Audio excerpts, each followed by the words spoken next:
All right, the black room is getting started. This is John Grimm with Verizon. He's going to talk about tactical, practical, and digital forensics.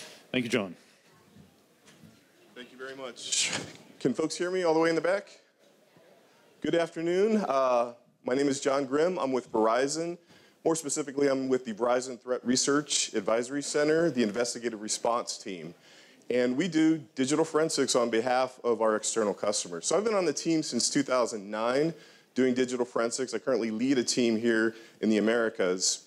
Prior to that, just to kind of give you an idea of where I come from, I used to be a civilian with the Army as well as a soldier with the Army doing counterintelligence and cyber counterintelligence investigations.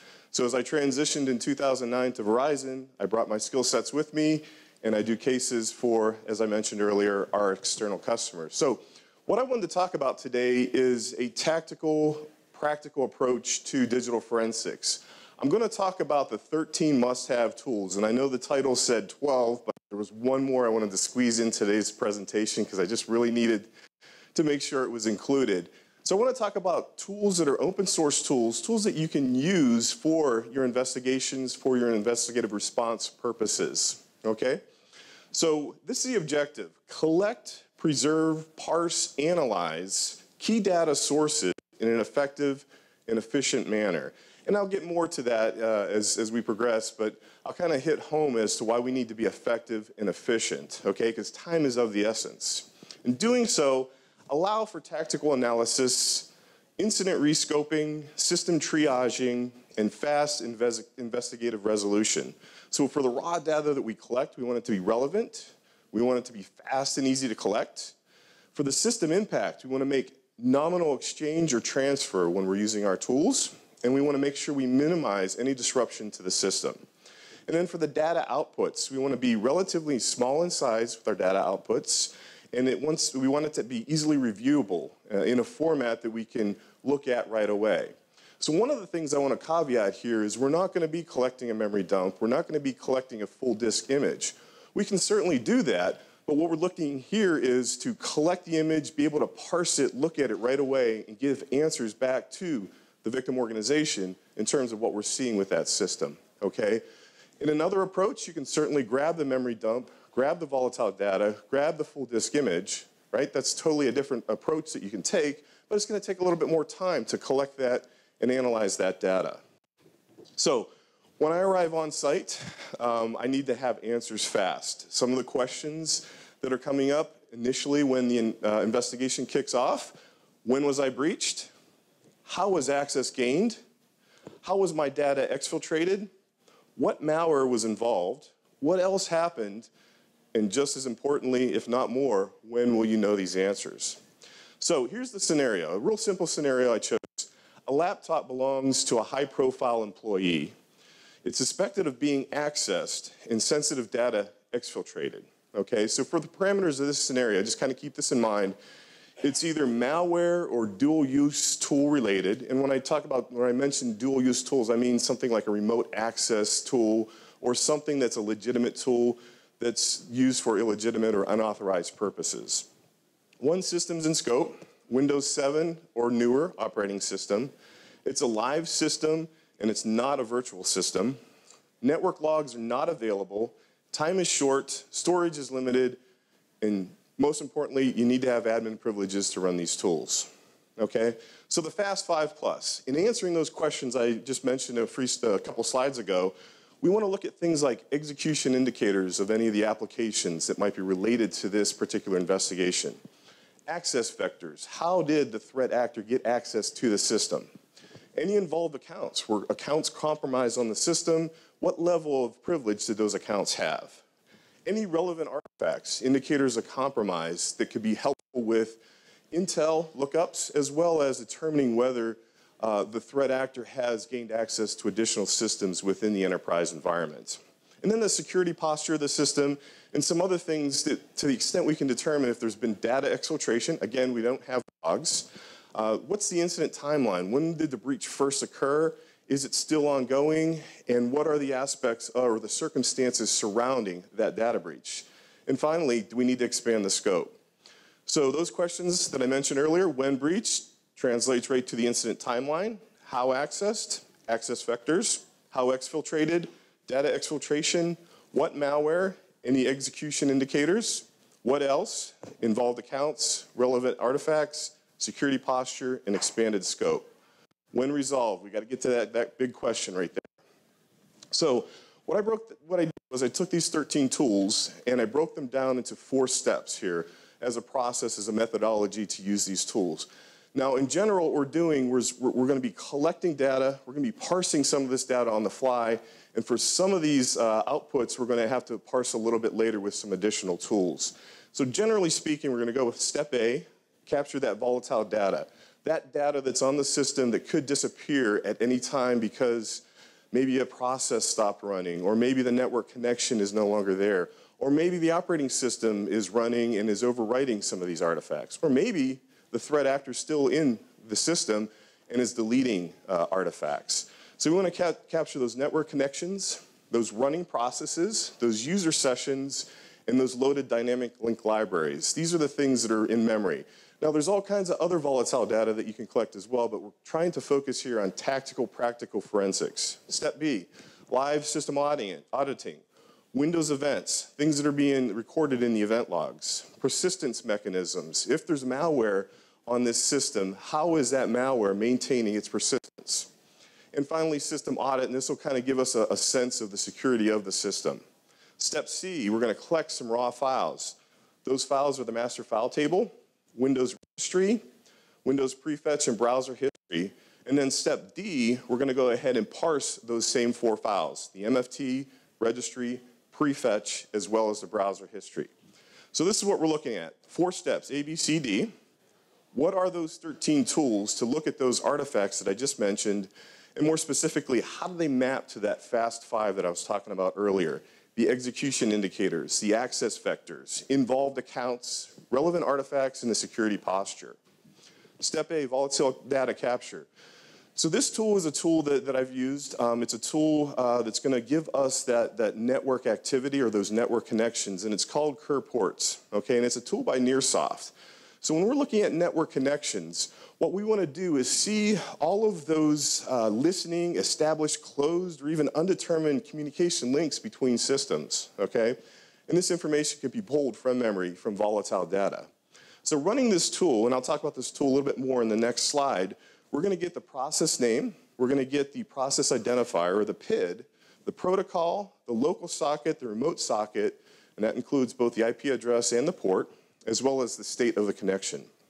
So this first tool, number 1, Ports, captures those TCP IP connections to include those ports. And I emphasize those ports because there are some other tools out there that will collect the network connections, but you may not get the ports. There's also some tools out there that will give you the ports, but they won't give you some timestamps as well. And I'll talk about that when I talk about the next tool, PS list.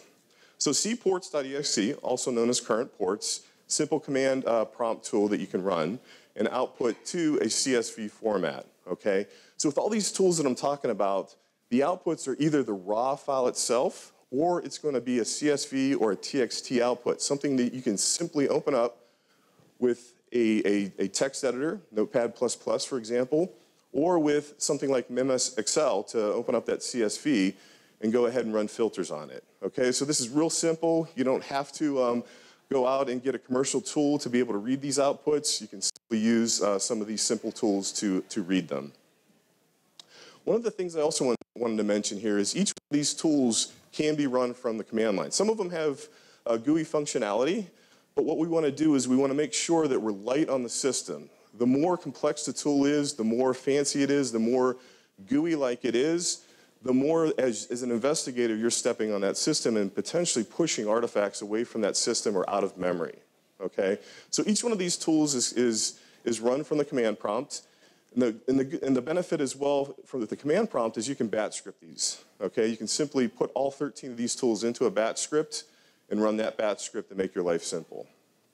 So the network connections, this is just an example. It's probably a little bit hard to see, but this particular scenario was very similar to the current scenario that I'm talking about. Involved a laptop with network connections. They're dual-use tools that are being used by the threat actor. And here what we're looking at is network connections for TCP/IP. We can see the local port, we can see the local address, the remote port, the remote address, and the state of the connection. But most importantly, we can see a process here. So we've got team viewer service, okay? And we've got a process ID of 1400. So this is good to know. We know that we have an established network connection. We know that we have a process. And if we did a little bit of research, if we're not familiar with this tool, we'll see that it is a remote access tool. And we've got that PID, that process ID, okay? So this is that first tool, that first must-have current ports. Let's look at processes now. The second tool is PS List. This is a tool from Microsoft sysinternals, okay? And this is something when you run that tool, you're gonna see an output that gives you the currently executing programs, also known as running processes on the system. This is volatile data as well.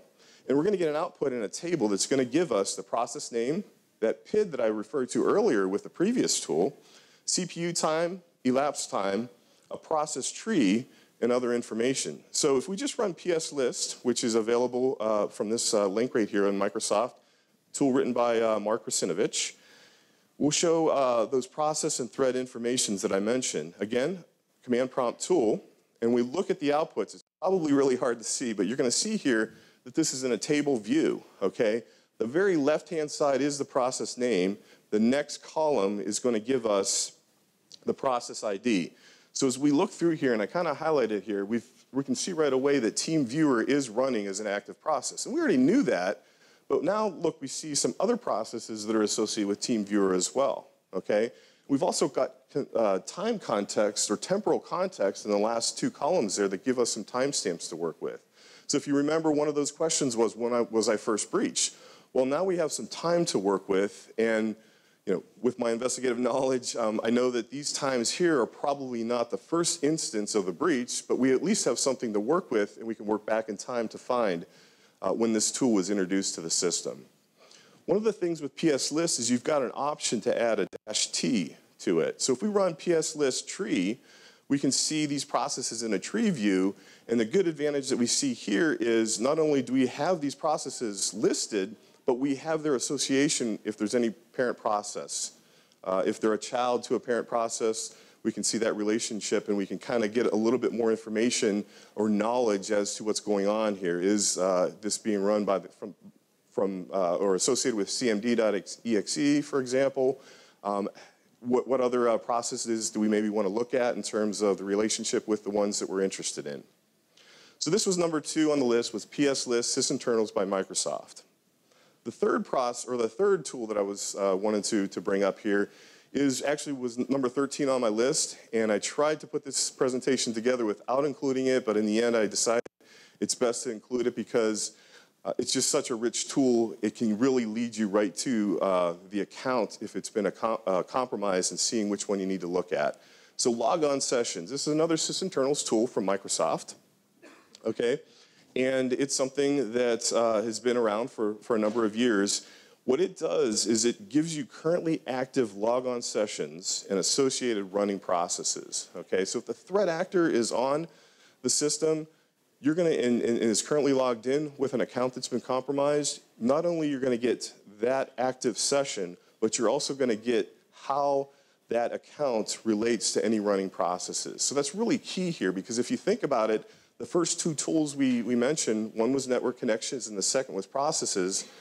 We're not seeing anything yet tied to an account. Here, this tool will give us that information. Now, there's some tools I'm going to mention a little bit later on that can show us which account in this particular situation have been compromised, but this will get you right to the heart of the matter. So logon sessions, list currently active logon sessions. There's various different options here.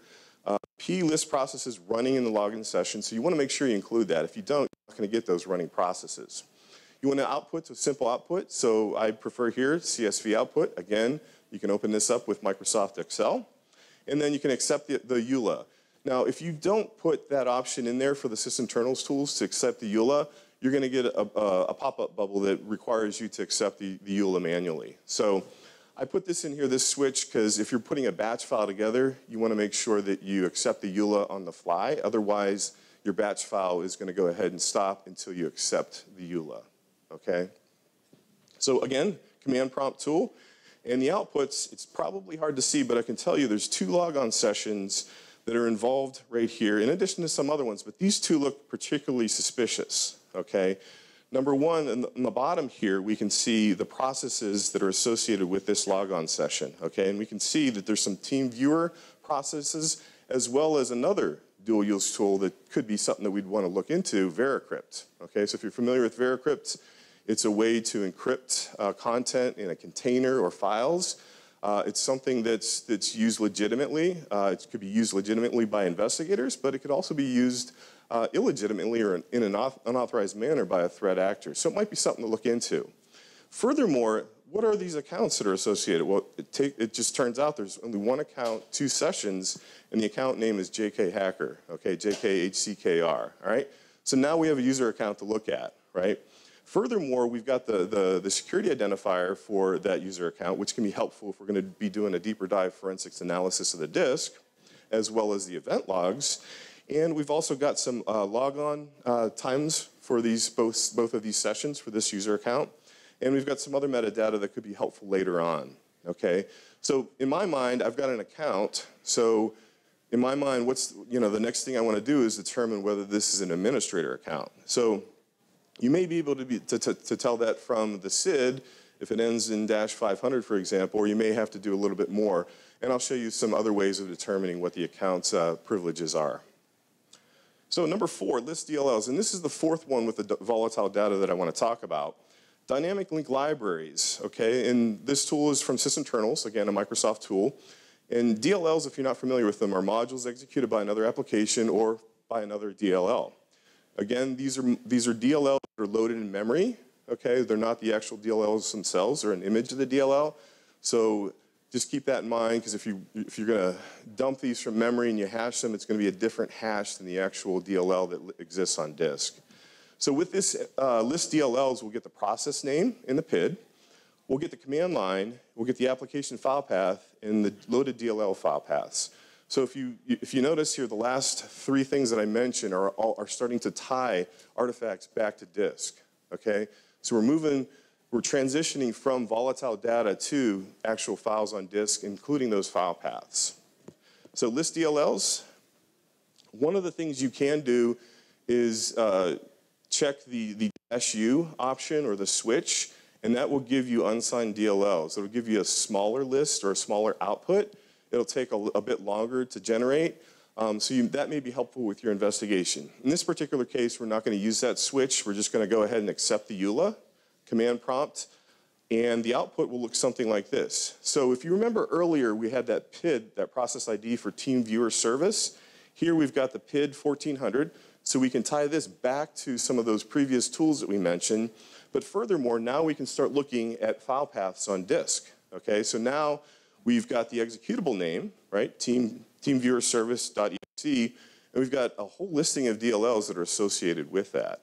So if you're familiar with DLLs, and I'm not a DLL expert, but I can scan through there, and some of the things I would look for is there any DLLs that indicate some kind of network activity or network functionality, encryption or decryption, some of the other kind of things that typically would show up, because that would start giving me an idea of what this tool, this dual-use tool does if I don't already know. Another thing to look at is the file paths here. Are any of these file paths suspicious? Now, they all look like they're pretty normal to me. They're under the Windows System32 or syswile directory, but what if they're underneath a user account's file path? Or what if they're underneath a temp file path?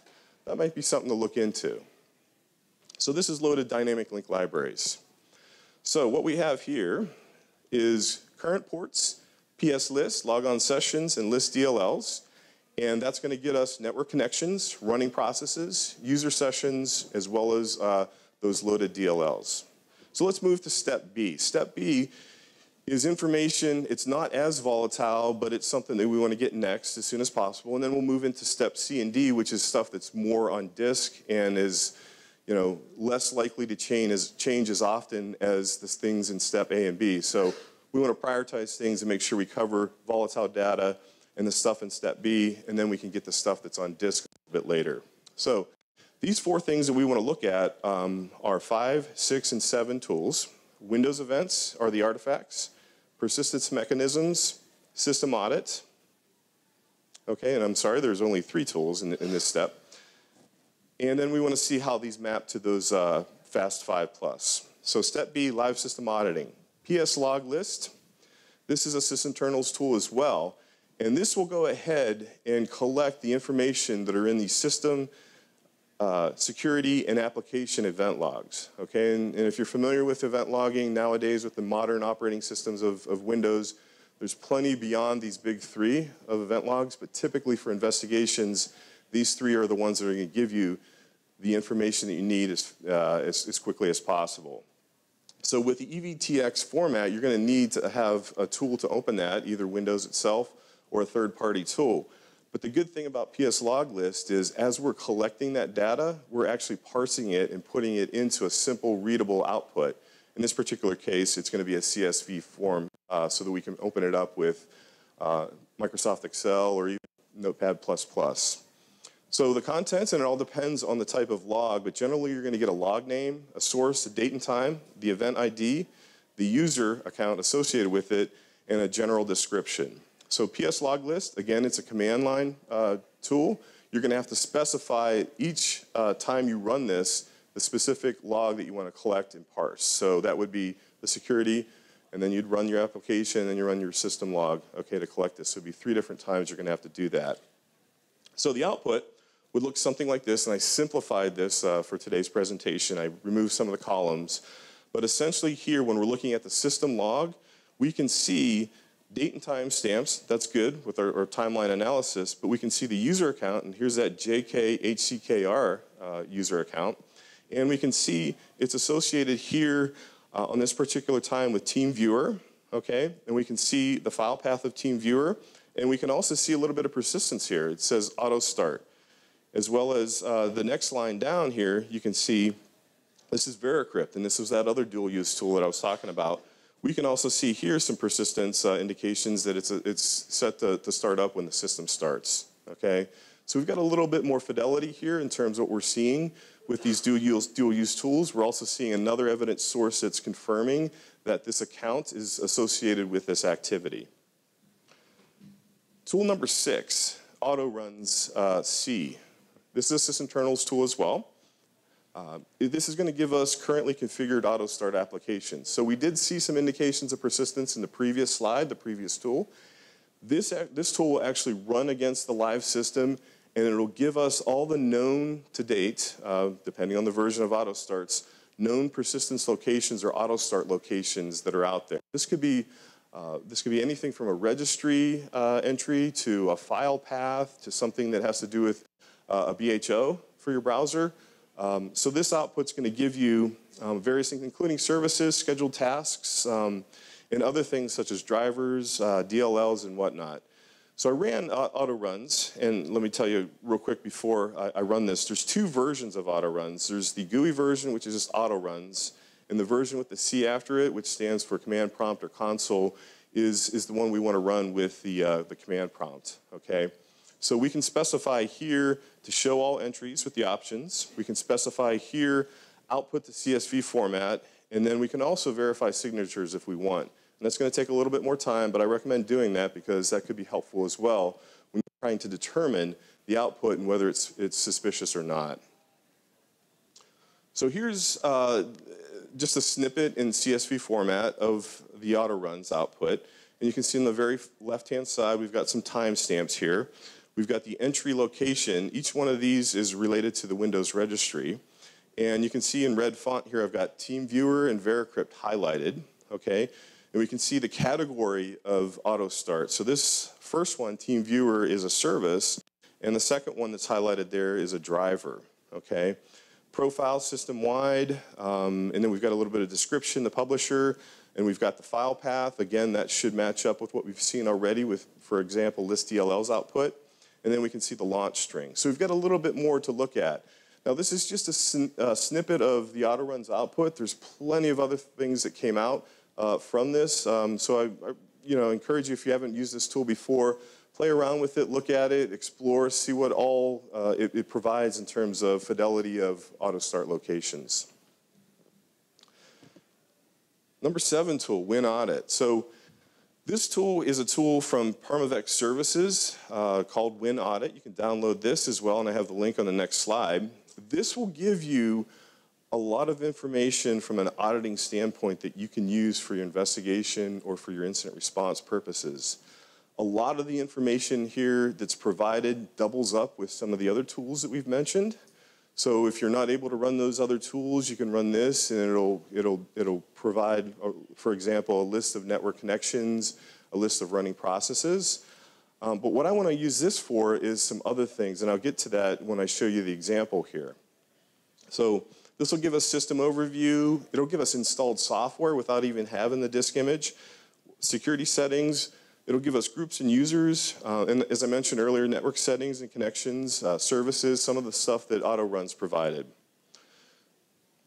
So here's a link here, permavex.co.uk. Here's the command prompt, and you're probably wondering, those options, that's pretty crazy. If you run the GUI version of WinAudit, you have a menu that you can check what it'll run and audit for you, okay? And that menu's got a couple dozen different options. So these options here that I've strung together are the ones that I've found that are most useful for the forensic investigations that I do. So anyways, you can run this either command prompt or GUI. This is just a simple output into CSV. And what we can see here from this system audit, again, we haven't collected the disk or anything or any logs. We can see that Windows Firewall, an authorized application, is TeamViewer Remote Control Service. Okay, so one of the things I would ask the victim organization is, if I haven't already asked that question, is do you run TeamViewer? Is that a tool you use? If not, you've got it running here, and it's a service, and someone with admin privileges had to authorize this or put this into play. And then as we look down here, we can see a list of the administrators, and there's that JKHCKR. So, you know, I'm pretty sure that this is probably not a legitimate account. In fact, the first time I'd see it, I'd bring it up to the victim organization just to make sure. So this definitely looks like it's something suspicious. And if I haven't already determined that it was an administrator account, I can see by virtue of WinAudit that it's labeled it as an administrator account. Okay, so that's step B. So that's PS log list, our Windows event logs. Again, those big three: application, services, and security. Persistence mechanisms using systemterminals autorun C, and then WinAudit to audit the system and get a little bit more granularity in terms of what's going on the system, the security settings, and whatnot. So let's go and collect some things off of disk. So this is step C, and we're going to use two tools to do this, and I'll show you what those tools are in a couple slides here. But what we want to collect is the NTFS master file table, okay? That's going to give us a listing of all of the files that are on that volume. So keep in mind, if you have various NTFS volumes, there's going to be an MFT on each one of those, right? So typically, the ones I'm interested in are the ones that have the MFTs that are on the same volume as the operating system, okay? But if you have other partitions in NTFS, there's going to be separate MFTs, so you're going to have to grab those as well if that's part of the scope of your investigation. So we want to grab the MFT because it's going to give us a list of files. It's going to also give us timestamps. It's also going to give us a little bit more information, too, in terms of those files. We're going to look at the Windows registry and grab those Windows registry hives, as well as the ntuser.dat files and the userclass.dat files. And I'll explain a little bit more about those later. And we're going to use a second tool to grab the Windows prefetch, and then we're going to grab the browser history. And the wonderful thing about the tool that I'm going to mention about the browser history is it's not just one type of browser history that it'll capture. It'll capture the four main browsers that we tend to see nowadays, either the Internet Explorer Edge browser, the Firefox, the Safari, or the Chrome browser, okay? So this is what we're going to do. We're going to go ahead and collect and preserve those files, those main files from disk. Now, you're probably wondering, why aren't we grabbing the Windows event logs? We can certainly do that, but we've already parsed them with PS log list, just, you know, probably if the batch script runs just seconds prior to this. But you can certainly use these two tools that I'm going to talk about to grab those event logs. And you can certainly grab other files as well. But just for the tactical, practical spirit of what we're doing, these are the big files I want to grab off a disk. So raw file collection. Number 8 tool, raw copy 64. This is a 64-bit version of it. This is a tool from Joachim Schicht, and you can download it from this link here, a GitHub link. and it copies files to include inaccessible files off of NTFS volumes. So if you've done forensics, it's really, you've got to use a tool like FTK Imager on a live system or something similar to be able to grab those system files like NTFS MFT, okay? Otherwise, you're going to have to get an image of the disk and then go that way with the image to pull out the files you need. So the wonderful thing with raw copy, with a live system, we can go ahead and access that MFT and pull a copy of it off of the disk. So it's a command prompt. The one thing I just wanted to say about the MFT is its number, its file number is 0. So you need to specify 0 to pull off the MFT with this raw copy. If you're going to be pulling off any other files, then you can just specify the file name and the file path. So raw copy, we're going to use that to collect the master file table, and then very similarly, we're going to collect the Windows registry. And if you're not familiar with the Windows registry, what we're looking to collect is those 4 hives that are going to be on disk: the SAM, the security, system, and software hives. And then I mentioned earlier the entuser.dat files and the userclass.dat files. So command prompt with raw copy is simply specifying the path of that registry hive. And then for the entuser.dat and userclass.dat, it's specifying the locations of those 2 DAT files for that user account. So your approach could be to just grab those specific files to that suspicious account, JK Hacker, or you can just go ahead and grab all of the entuser.dat and userclass.dat files for the other users, just in case your scope expands, but it's all up to you. And the second tool I mentioned is Robocopy. This comes with Microsoft. You can find it under the System32 directory on your operating system, your Windows 7 or newer. Actually, Robocopy goes back in time, so you can find it as well on previous versions of Windows. There's some options here. We want to copy all. We also want to use the logging function within there. So here we're going to use Robocopy to capture the Windows prefetch files. And if you're not familiar with the prefetch files, prefetching, there's 2 types of prefetch files basically. There's one for booting and one for applications. You want to grab all of those .pf files because these are artifacts that indicate if something has executed, right? The system's booted, but also if an application's executed. And you can get some nice granularity from the prefetch files in terms of the history of that application. And I'll talk about that in a few slides. So we're going to use raw copy and Robocopy for the browser history. So tool number 7 and tool which should be number 8, Robocopy. And the reason why we got to do this is raw copy will grab the web cache v01.dat files for your Internet Explorer Edge, okay? But we also want to get those unwritten browser events that haven't been included in the web cache files, and those are log files, okay? So we need to use Robocopy to grab those log files. That's the latest browser data that just hasn't been written to the web cache v01.dat file. So we need to use both a combination of raw copy and a combination with Robocopy to get both of those sets of files.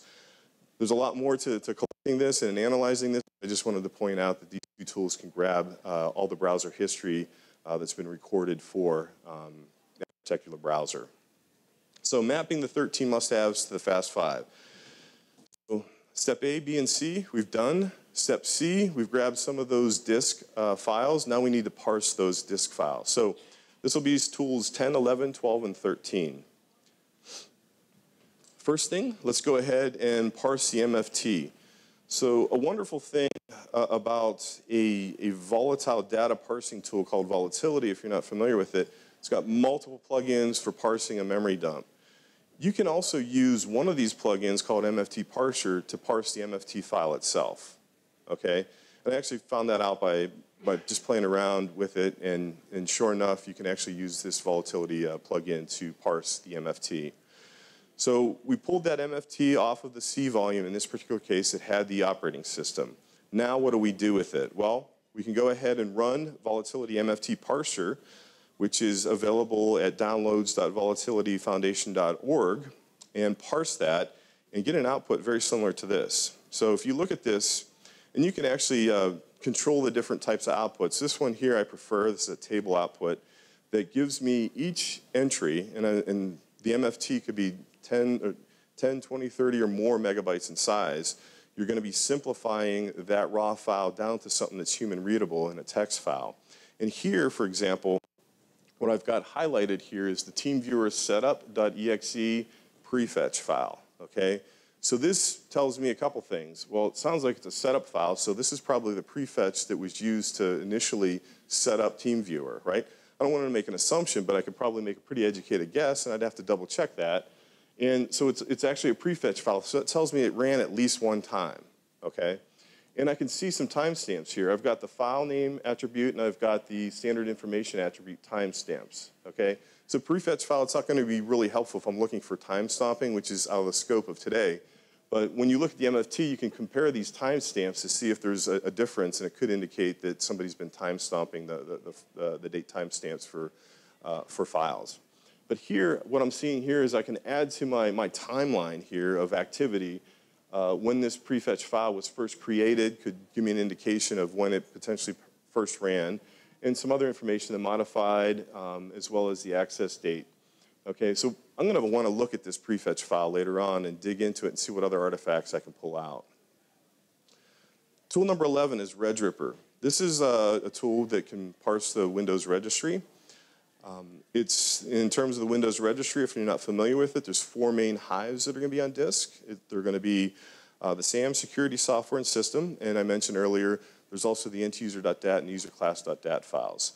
So this tool, RegRipper by Harlan Carvey, is downloadable from GitHub. This will go ahead and parse those hives, but you got to collect those hives first. And you can use a command prompt version of this. There's also a GUI version. It's more like a framework. So folks out there in the community have written various different plugins for RegRipper, and those are all downloadable from GitHub as well. So with the Windows registry, this is just an example of the software hive in one of the plugins that ran. This is the uninstall plugin. This will give us a list of software that's on the system. And here we can see the TeamViewer and we can see the Veracrypt as listed within this Windows registry path right here, okay? And we've got some timestamps as well with both of these files. So that's good to know. Let's go ahead and parse the entuser.dat file, and I'll show you an example here. Here's the entuser.dat file, and this is the application compatibility flags plugin. And this is going to give us some information here for both TeamViewer as well as the Veracrypt setup. And we can see the file path that falls under that suspicious user account. We've also got user assist down here. And this plugin that was written is going to give us user assist, which is when a user is using Windows Explorer to run an executable. It's going to be recorded in here. So we're going to see some more timestamps here. We've got Veracrypt. We've also got Veracrypt setup being in a directory that's got downloads within the file path. So this is kind of like, oh, this is, right, maybe this is where these tools came from. It's sounding like it's coming from potentially the browser. So remember, one of those big 5 things that we're looking to solve is how did these tools or the threat actor get into the system? So we might have a browser thing going on right here. But let's hold off on that and parse the browser here in a little bit. So the Windows prefetch view, this is going to be tool number 12. And this is a tool from Nearsoft. And the file path of the prefetch is going to be C Windows prefetch and then the executable file name within the prefetch file. Okay, so when we look inside each one of these prefetches, we'll see the original executable, we'll see the last runtime, see the run counter, how many times that executable ran, we'll see a listing of DLLs, and then we'll see additional things such as files and directories used. So win prefetch file, available from Nearsoft, and we're going to output this to CSV format, again, command prompt. And here's an output from that tool, and you can see here, in red, we've got various different TeamViewer related files here that are found in prefetch. So it's telling me that these executables ran at least once, okay? But if you look at this, and if you remember PS list, which was tool number 2, we did see some additional processes that looked like they were associated with TeamViewer. 2 of them started with TV. We can see here there's some prefetch files that look like they correlate with those processes that were running.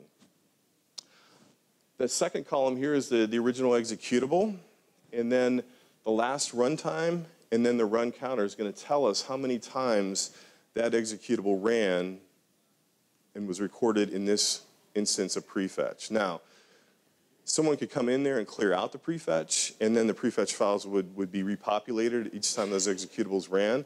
So keep that in mind, that just because this run count, for example, says 3, doesn't mean that was the only 3 times that this executable ran on the system. Somebody could have cleared out the original prefetch and the counter started all over again. The one thing I didn't mention is you're probably wondering what these alphanumerics are in the second half of the file name.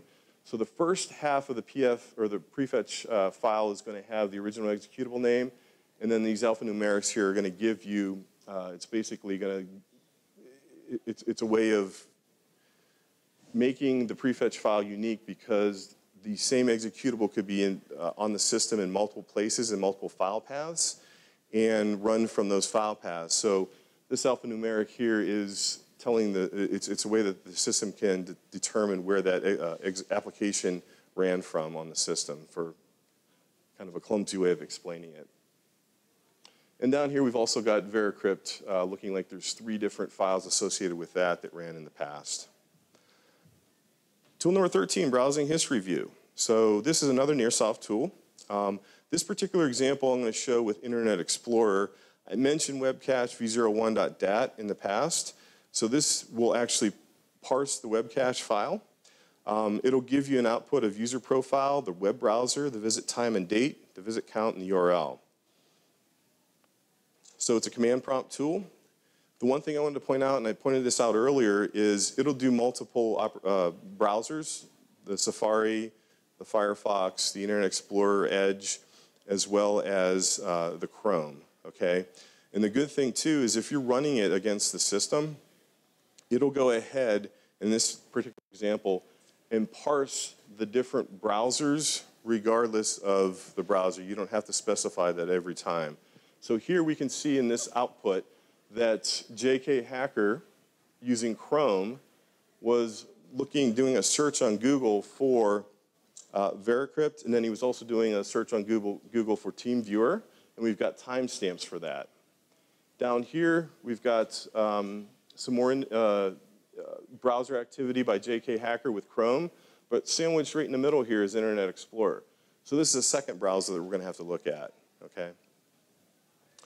So coming to the end here, so mapping the 13 must-haves to the Fast 5.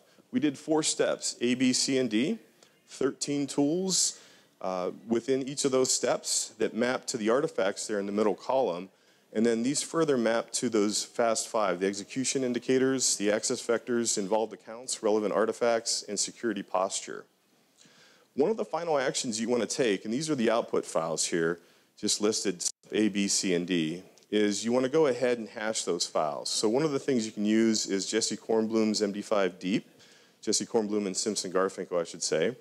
You can run MD5 Deep against all of those text and CSV outputs and the raw files that you collected, and have an output that gives you all the MD5 hashes of those files that you can store in your case notes. So takeaways, the 13 must-have tools that I mentioned, most of these are either collecting and parsing. In the case of robocopy and raw copy, we're just collecting. We're going to have to use 4 other tools, the MFT parser, Reg-Ripper, Win Prefetch View, and Browsing History View, to go ahead and parse those. As you can see, I'm highlighted here with the text files and CSV files are the outputs. So again, use Notepad++ or Microsoft Excel to open that up and do your parsing, your searching, or whatnot. And then mapping these as well to those Fast 5s, as I mentioned earlier. The approach was execution indicators, access vectors, involved accounts, relevant artifacts or IOCs, security posture, data exfiltration, incident timeline, and expanded scope. So incident timeline, we can answer that with, or answer the question of when breached, access vectors, how accessed, data exfiltration, how exfiltrated, execution indicators, what malware, and we can also answer those questions about involved accounts, the relevant artifacts, security posture, and expanded scope. And finally, we can determine what happened and resolve the actual incident itself. It brings me to the end. I know we're out of time, so I'll go ahead and I'll be here for the next few minutes if anybody has any questions, but thank you very much for your time and have a wonderful afternoon.